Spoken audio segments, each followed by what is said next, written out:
আসসালামু আলাইকুম বন্ধুরা, এই ভিডিওর শুরুর দিকে আমরা সিএসএস এর border radius, display, visibility, font এবং শেষের দিকে এইচটিএমএল এর আইকন সম্পর্কে দেখব। এজন্য গত ভিডিওতে ব্রাউজার এবং নোটপ্যাড যেভাবে রেখেছিলাম ওপেন করার পরে এখানে এসে বর্ডার উইডথটা পরিবর্তন করে শুধু বর্ডার বটম করে দিচ্ছি। এরকমভাবে যে কোনো এক পাশে মার্জিন বা প্যাডিংও কিন্তু দেওয়া যায়। আমরা নিচের দিকের বর্ডারটা 20 পিক্সেল, কালার #33 এবং স্টাইলটা সলিড দিয়ে যদি সেভ করে এসে ব্রাউজারে রিলোড করি তাহলে দেখেন যে শুধু নিচেই কিন্তু বর্ডারটা আছে।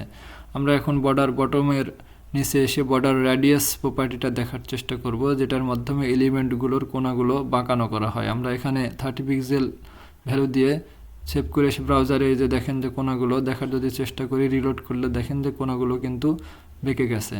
একটা ভ্যালু দেওয়ার কারণে সেটা চতুর্দিকে 30 পিক্সেল করে রেডিয়াস হয়েছে। আমরা যদি 4টে ভ্যালু দিতাম, প্রথম ভ্যালু বাম পাশের উপরের, তারপরের ভ্যালু ডান পাশের উপরের, তারপরের ভ্যালু ডান পাশের নিচের এবং শেষের ভ্যালু কিন্তু বাম পাশের নিচেরটার কাজ করতো। এবং 2টা ভ্যালু লিখলে প্রথমটা বাম পাশের উপরের এবং ডান পাশের নিচের এবং দ্বিতীয় ভ্যালু ডান পাশের উপরের এবং বাম পাশের নিচের কাজ করতো।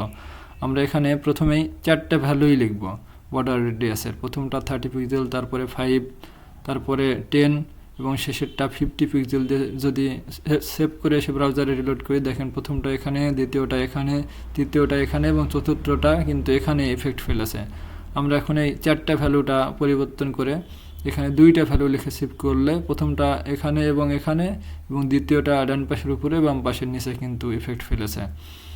আমরা এখন এখানে এসে যদি বর্ডারটা উঠিয়েও দিই, সেভ করে রিলোড করলে কিন্তু বর্ডার রেডিয়াসটা ঠিকমতো কাজ করছে, কারণ এটা শুধু বর্ডারকেই বাঁকায় না, এটা এলিমেন্টটাকে বাঁকিয়ে ফেলে। আমরা এখানে বর্ডার রেডিয়াসটা 50% করে দিয়ে উইথ এবং হাইট 300 করে দিয়ে সেভ করে রিলোড করলে দেখেন যে এটা চতুর্দিকে 50% করে বাঁকিয়ে এটা কিন্তু একটা বৃত্ত তৈরি করে ফেলেছে। লেখাগুলো কিন্তু বৃত্তের বাইরে আছে, এজন্য আমরা বর্ডারের ভিতরের অংশে স্পেস বা ফাঁকা বাড়ানোর জন্য এখানে এসে প্যাডিং যেটা আছে সেটা কিন্তু বাড়িয়ে দিচ্ছি 70 পিক্সেল করে। এখন যদি সেভ করে এসে ব্রাউজারে রিলোড করি দেখেন যে লেখাগুলো কিন্তু আমাদের বৃত্তের ভিতরে চলে এসেছে।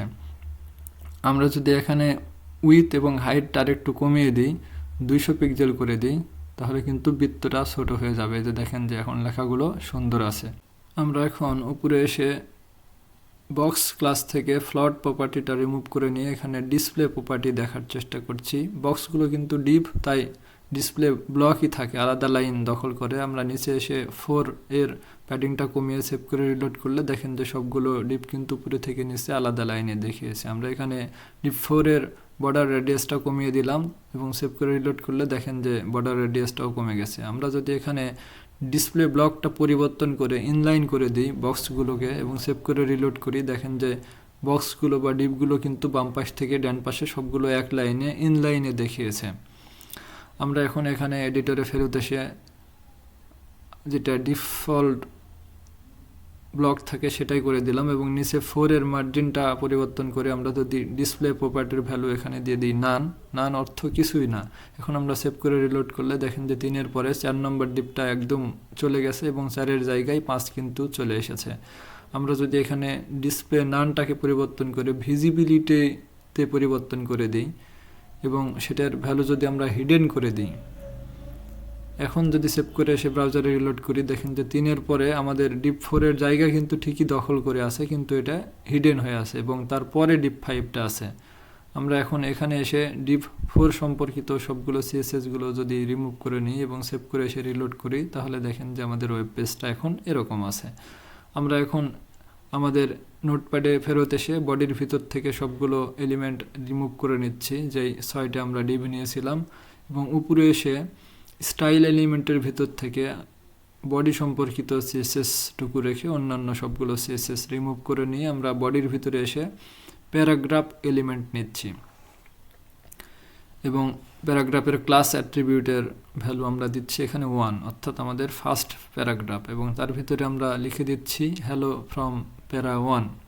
এই লাইনটাকে সিলেক্ট করে কপি করে নিচে এসে আরও 2বার পেস্ট করে দিচ্ছি, দিয়ে আমরা দ্বিতীয় 1টাকে পরিবর্তন করে 2 করে দিচ্ছি এবং শেষের 1টাকে আমরা 3 করে দিচ্ছি এবং সেই মোতাবেক আমাদের ক্লাস অ্যাট্রিবিউটের ভ্যালুগুলো পরিবর্তন করে 3 এবং মাঝেরটার ক্লাসটাকে ট্রু করে দিচ্ছি। এবং এখন সেভ করে এসে যদি ব্রাউজারে রিলোড করি দেখেন যে উপরে থেকে নিচের দিকে 3টা প্যারাগ্রাফ আছে। আমরা এখন স্টাইল এলিমেন্টের ভিতরে এসে পি বা প্যারাগ্রাফ এলিমেন্টকে সিলেক্ট করে তারপরে দ্বিতীয় ব্র্যাকেটের ভিতরে প্যারাগ্রাফের ফন্ট সাইজটা দেখার চেষ্টা করব, যেটা প্যারাগ্রাফে ডিফল্টে 16 পিক্সেল থাকে এবং সেটা যদি ইএম ইউনিটে লেখা হয় 1 ইএম সমান কিন্তু 16 পিক্সেলই হয়, এবং 2 করে দিলে সেভ করে সে রিলোড করলে দেখেন যে এটা কিন্তু 32 পিক্সেল হয়ে গেছে 2 ইএম এ। এবং ইএমকে আমরা কিন্তু রেসপন্সিভে রেমেও ব্যবহার করতে পারি। সেভ করে রিলোড করলে দেখেন যে কোনো পরিবর্তন হয়নি। আমরা এখন 2 রেমকে পরিবর্তন করে 20 পিক্সেল করে দিয়ে সেভ করে এসে ব্রাউজারে রিলোড করলে দেখেন যে লেখাগুলো একটু ছোট হয়ে গেছে। আমরা যদি এখানে VW ব্যবহার করি 5 ভিউপোর্ট উইথ এবং সেভ করে রিলোড করলে দেখেন লেখাগুলো বড় হয়ে গেছে। এটা ব্রাউজারের উইথের উপর নির্ভর করে। আমরা নিচে এসে P.1 অর্থাৎ যেই প্যারাগ্রাফের ক্লাসটা 1 সেটাকে সিলেক্ট করে সেটার ফন্ট ফ্যামিলি দেখার চেষ্টা করব, অর্থাৎ লেখাগুলোর ডিজাইন। আমরা এখানে ফন্ট ফ্যামিলির ভ্যালু টাইমস নিউ রোমান লিখলাম এবং কমা দিয়ে শেষে এই নিউ রোমানের জেনেরিক নেমটা সেরিফ লিখে দিলাম। দেখেন যে এটাকে কিন্তু 3 শব্দের নাম, তাই কোটেশনের ভিতর লিখেছি এবং শেষে কিন্তু জেনেরিকটা 1 শব্দের, তাই সেরিফ লিখে দিলাম। আমরা এই লাইনটাকে কপি করে নিচে এসে আরও 2বার পেস্ট করে নিচ্ছি। এখন আমরা দ্বিতীয় প্যারাগ্রাফ যেটা 1 আছে P.1 সেটাকে P.2 করে দিলাম এবং শেষেরটাকে P.3 করে দিলাম। আমরা দ্বিতীয়টার ফন্ট ফ্যামিলি লিখে দিচ্ছি ভার্ডানা এবং এটার জেনেরিক নেম হচ্ছে সানস সেরিফ এবং শেষেরটার ফন্ট ফ্যামিলিটাকে আমরা করে দিচ্ছি কুরিয়ার। এখানে দেখেন যে আমরা কুরিয়ার এবং ভার্ডানাতে কোনো কোটেশন ব্যবহার করিনি, কারণ এগুলো 1 শব্দের নাম এবং শেষের কুরিয়ারের জেনেরিক নেম হচ্ছে মনোস্পেস। আমরা এখন সেভ করে দিয়ে রিলোড করলে দেখেন যে প্রথমটার ডিজাইনগুলো লেখাগুলো একরকম, তারপরেরটা আর এক রকম এবং শেষেরটা কিন্তু আরও অন্যরকম। 3 রকমের 3 জেনেরিক 3 গ্রুপের ফন্ট ফ্যামিলি আমরা ব্যবহার করেছি। আমরা এগুলো সবগুলো রিমুভ করে নিয়ে আমরা উপরে এসে যদি ফন্টের শর্ট হ্যান্ড প্রপার্টি লেখার চেষ্টা করি, সেভ করে রিলোড করলে এখন দেখেন যেহেতু এরকম আছে ডিফল্টে, আমরা প্রথমে ফন্টের শর্ট হ্যান্ডে প্রথমে স্টাইল লেখা হয়, যেটার স্টাইল ডিফল্টে নর্মালি থাকে। আমরা যদি এখানে ইটালিক করে দিই তাহলে কিন্তু বাঁকানো হয়ে যাবে। তারপরে থাকে ভ্যারিয়েন্ট কিন্তু নর্মালি থাকে ডিফল্টে। আমরা যদি স্মল ক্যাপস করে দিই তাহলে কিন্তু যেগুলো বড় হাতের অক্ষরে লিখেছিলাম সেগুলো বড় দেখাবে। আমরা তারপরে শেষে যেটা ওয়েট থাকে সেটা কিন্তু নর্মালি থাকে। আমরা যদি বোল্ড করে দিই তাহলে কিন্তু মোটা দেখাবে। তারপরে থাকে সাইজ, যেটা আমরা 5 ভিউপোর্ট উইথ করে দিলাম সাইজ এবং শেষের ফন্ট ফ্যামিলিটা আমরা এখানে করে দিচ্ছি কুরিয়ার।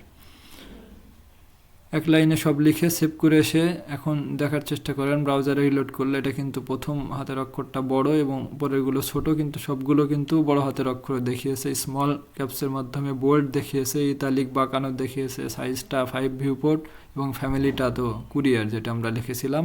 ফন্টের শর্ট হ্যান্ডে আমরা যা লিখেছিলাম সবগুলো লাইনে কিন্তু একই ডিজাইন কাজ করেছে। আমরা যদি ভ্যারিয়েন্টটা নর্মাল করে দিই এবং সেভ করে এসে রিলোড করলে দেখেন যে এখন কিন্তু আর সবগুলো বড় হাতের অক্ষরে দেখায়নি, স্বাভাবিকভাবে কিন্তু মোটা এবং বাঁকানো ইতালিক দেখিয়েছে। আমরা এখন এখানে এসে আলাদা ট্যাব নিচ্ছি, নিয়ে আমরা গুগলের যে ফন্টগুলো আছে সেগুলো দেখার চেষ্টা করব। ইন্টারনেট সংযোগ থাকা অবস্থায় গুগল ফন্টস লিখে সার্চ করে এখানে গুগল ফন্টের যে ওয়েবসাইটটা আছে সেই ওয়েবসাইটে আমরা গেলাম। দেখেন যে এখানে গুগলের অনেক ধরনের বিভিন্ন রকমের ফন্ট আছে, সেগুলো কিন্তু আমরা খুঁজে দেখতে পারি, যেটা পছন্দ হয় সেটা কিন্তু আমাদের ওয়েব পেজে ব্যবহার করতে পারি, অথবা এখানে এসে সার্চও করতে পারি। আমরা এখানে সার্চ করে যে টিটালিয়াম ওয়েব যেই ফন্টটা আছে সেটা দেখার চেষ্টা করছি। এখানে দেখেন যে বিভিন্ন স্টাইল আছে। আপনারা এখানে ইচ্ছা করলে যে এই ফন্ট ফ্যামিলিটা ডাউনলোড করে কম্পিউটারে ব্যবহার করতে পারেন, অথবা এখানে সিলেক্ট দিস স্টাইল থেকে সিলেক্ট করতে পারেন। আমরা এখানে যেই রেগুলার 400 আছে সেটাকে সিলেক্ট করলাম এবং এখান থেকে ওয়েব পেজে দুইভাবে ব্যবহার করা যায়, লিঙ্কের মাধ্যমে এবং CSS3 ইম্পোর্টের মাধ্যমে। আমরা এখানে যেই লিঙ্ক আছে সেই লিঙ্কটাকে আপাতত কপি করে নিচ্ছি। সিলেক্ট করে কপি করে নেওয়ার পরে আমরা আমাদের নোটপ্যাডে ফেরত আসছি। নোটপ্যাডে ফেরত এসে আমাদের স্টাইল এলিমেন্টের উপরে এই কমেন্ট আউট করে রাখা লিঙ্ক লাইনের পরে এসে পেস্ট করে দিচ্ছি। পেস্ট করে দিয়ে আমরা নিচে এসে CSS রুল যেটা আছে এই ফ্যামিলির জন্য সেটাকে সিলেক্ট করে কপি করে নিচ্ছি এবং কপি করে নেওয়ার পরে আমরা এখানে এসে নিচের দিকে স্টাইলের এন্ডিং ট্যাগের আগে .2 করে দিচ্ছি, অর্থাৎ 2 ক্লাসের জন্য এই ফন্ট ফ্যামিলির এই লেখাগুলো পেস্ট করে সেভ করে এসে আমরা যদি ব্রাউজারে রিলোড করি, দেখেন যে এটা কিন্তু এই লাইনটা 2 প্যারা, দেখেন যেটা কিন্তু গুগলের ফন্ট যে সাইজটা আমরা ব্যবহার করেছিলাম সেটা ব্যবহৃত হয়েছে। আমরা এখানে এসে পি এর ভিতর থেকে স্টাইলটা ইতালিকটা আমরা রিমুভ করে নিয়ে সেভ করে রিলোড করলে দেখেন যে এখন কিন্তু এই স্টাইল দেখাচ্ছে। আমরা এখানে এসে এখন ফন্ট অসামের আইকন দেখার চেষ্টা করব। ফন্ট অসাম লিখে সার্চ করে আমরা ফন্ট অসামের ওয়েবসাইটে গেলাম এবং এখানে আমরা যেটা ফ্রি পাওয়া যায় যে আইকনগুলো সেটাতে ক্লিক করে এখানে আমাদের ইমেল অ্যাড্রেস যেটা আছে রেজিস্ট্রেশন করার জন্য ইমেল অ্যাড্রেস দিয়ে যদি সেন্ড কিট কোড ক্লিক করি তাহলে কিন্তু রেজিস্ট্রেশন করা যাবে। এখানে দেখেন যে আমার এই ইমেলটা আগেই ব্যবহৃত হয়েছে, এই জন্য আমরা এখানে অ্যাকাউন্ট যেহেতু আছে তাই লগ ইন করার অপশানে ক্লিক করছি এবং এখানে এসে আমার ইমেল অ্যাড্রেস এবং পাসওয়ার্ডটা লিখে দিচ্ছি। আপনারা কিন্তু এই সিএসএসগুলো সম্বন্ধে বা এই HTML সম্বন্ধে আরও বিস্তারিত w3schools.com ওয়েবসাইট থেকে জানতে পারেন। তো আমরা এখানে সাইন ইন করে আমাদের ফন্ট অসামের পেজে চলে আসলাম। এখানে দেখেন যে ফন্ট অসামের একটা কিট আছে আমার, তো ফ্রি অ্যাকাউন্টে একটাই কিট ব্যবহার করা যায়। তো আমরা ম্যানেজ কিটে এখানে যে আমাদের ফন্ট অসামের কিট সম্পর্কে বিস্তারিত দেখতে পারবো। তো আমরা এখানে উপরে এসে দেখেন যে আমাদের যে অ্যাকাউন্টের যেই অপশানটা আছে সেখানে ক্লিক করে ফন্ট অসাম CDN-এ ক্লিক করলাম, তাহলে এখানে ফন্ট অসামের কন্টেন্ট ডেলিভারি নেটওয়ার্ক যেটা আছে, যেই লিঙ্কটা আছে সেটা আমরা দেখতে পারবো লিঙ্ক, এবং এখানে ক্লিক করে আমরা এই লিঙ্কটাকে কিন্তু কপি করতে পারবো। আমরা এখন কপি করে এসে আমাদের এখানে যে স্টাইলের আগে যে জায়গা আছে সেখানে পেস্ট করে দিলাম এবং তারপরে আমরা এসে ওয়েবসাইটে এসে কোন ফন্টটা ব্যবহার করব সেটা দেখার চেষ্টা করছি। আমরা এখানে সার্চ অপশান থেকে লাভ লিখে সার্চ করলে দেখেন যে লাভের বা হার্টের অনেক রকমের আইকন আছে। তো আমরা এখানে হার্টের এই আইকনটাতে ক্লিক করলাম, দেখেন যে এটা হার্টের সলিড, তারপরে রেগুলারে ক্লিক করলে কিন্তু হার্টের বাইরের দাগ শুধু দেখা যাবে এবং নিচের লাইট এবং অন্য যে আরেকটা সেটা কিন্তু প্রো ভার্সনে পাওয়া যাবে, ফ্রিতে পাওয়া যাবে না। তো আমরা সলিড যেটা আছে সেটাতেই ক্লিক করলাম। ক্লিক করে এখান থেকে এই HTML-এর যে অপশানটা আছে সেখানে ক্লিক করলে দেখেন যেটা কিন্তু এই HTML হিসেবে কপি হয়ে যাচ্ছে। তো কপি করা আমাদের আইকনের এই HTML-টা আমরা প্রথম প্যারাগ্রাফের পরে এসে পেস্ট করে দিচ্ছি এবং সেভ করে আমরা যদি ব্রাউজারে এসে এখন রিলোড করি দেখেন যে এখানে কিন্তু আমাদের সেই হার্টের আইকনটা কিন্তু চলে এসেছে। আমরা এখন CSS-এর মাধ্যমে এই আইকনটাতে স্টাইল করব। এখানে দেখেন আই এলিমেন্টের ক্লাস অ্যাট্রিবিউটে প্রথমে আছে FAS ফন্ট অসাম সলিড, তারপরে স্পেস দিয়ে পরের ক্লাসটা হচ্ছে FA-হার্ট। আমরা এখন স্টাইল এলিমেন্টের ভিতরে এসে .FA-হার্টকে সিলেক্ট করে ফন্ট সাইজটা এখানে একটু বাড়িয়ে 30 পিক্সেল করে দিচ্ছি এবং এটার কালারটা একটু পরিবর্তন করে আমরা এখানে #9EC করে দিচ্ছি। এখন সেভ করে এসে যদি ব্রাউজারে রিলোড করি দেখেন যে সাইজ এবং কালারে কিছুটা পরিবর্তন এসেছে। আমরা এখন এখানে এসে এই আই এলিমেন্টটাকে কাট করে যে কোনো জায়গায় ব্যবহার করতে পারি আইকনটাকে। আমরা এখানে দ্বিতীয় প্যারাগ্রাফের হ্যালোর শুরুতে ব্যবহার করে ফন্ট সাইজটা আর একটু বাড়িয়ে দিলাম। সেভ করে এসে রিলোড করলে দেখেন যে হ্যালোর আগে প্যারাগ্রাফ এলিমেন্টের ভিতরে কিন্তু এখন এটা আছে। তো ধন্যবাদ বন্ধুরা, যদি কোনো মন্তব্য থাকে সেটা কিন্তু কমেন্টে জানাতে পারেন।